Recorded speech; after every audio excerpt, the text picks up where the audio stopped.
This is going to sound callous, but there's an extent to which I think that maybe voters ought to feel some pain if the Republican Party cannot get it together enough to pass a continuing resolution.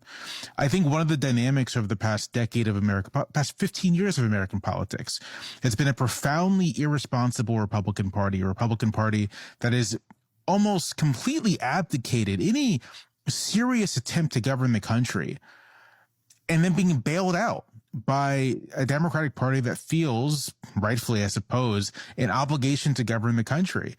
And the effect of that in terms of the message it sends to the public is that there are no costs involved in electing anti-government maniacs. There are no costs that you can elect them in an affective way, right? Sort of, I want to express my anger and disdain at the system, knowing that the other side is going to feel some responsibility to make sure things don't get too out of hand.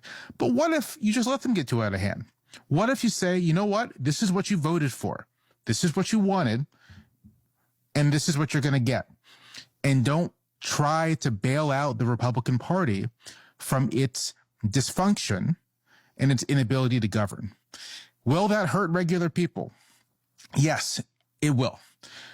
Does sometimes, in the same way that sometimes your kid has to fall off their bike to learn how to ride it better, does the public need to touch the stove, to borrow a phrase that went around earlier this year, in order to figure out not to put these people back into office? I think so.